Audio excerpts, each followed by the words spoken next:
Hi நண்பர்களே! இன்னைக்கு morning நான் பிரேக்ஃபாஸ்ட்க்கு ஒரு கப் ஆஃப் இஞ்சி டீயும், கொஞ்சம் பேக்கரி ரஸ்க் இது பார்த்திங்கன்னா பப்ஸ் மாரி இருக்கும். சூப்பர் டேஸ்டியாக இருக்கும். அதுதான் டிப் பண்ணி நான் சாப்பிட்டேன். பிரேக்ஃபாஸ்ட் முடிஞ்சுது. ஸோ மதியானம் லஞ்சுக்கு என்ன பண்ணலான்னா, இந்த பச்சை பயிர் முளைக்கட்டினத நான் எடுத்து வச்சுருந்தேன்.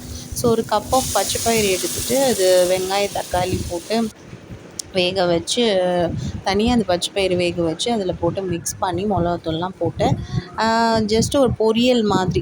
இது வெறுமையாக சாப்பிட்டா கூட சூப்பராக தான் இருந்துச்சு.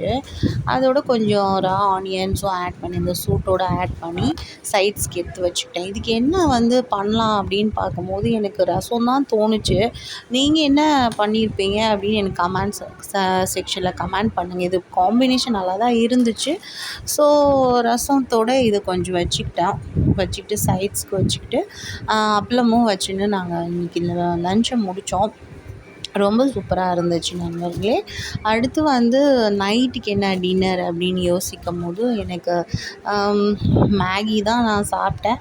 ஸோ நாங்கள் மந்த்லி ஒன்ஸ் ஆர் ட்வைஸ் தான் எடுத்துப்போம். ஸோ மேகி நல்லா கேரட்லாம் போட்டு ரெடி பண்ணிவிட்டு வெங்காயம் தக்காளி சால்சா பண்ணியிருந்தேன். நல்லா பண்ணிவிட்டு அதை மேலே போட்டு ஸ்ப்ரெட் பண்ணி டொமேட்டோ கெட்சப் வச்சு சாப்பிட்டாச்சு. ஸோ இன்றைக்கி நாங்கள் morning breakfast, lunch and dinner இப்படி தான் முடிஞ்சிச்சு. நீங்கள் என்னெல்லாம் சாப்பிட்டீங்கன்னு எனக்கு கமெண்ட் செக்ஷனில் கமெண்ட் பண்ணுங்கள். எங்கள் சேனல் பிடிச்சிருந்தா லைக் பண்ணுங்கள், ஷேர் பண்ணுங்கள், சப்ஸ்கிரைப் பண்ணுங்கள்.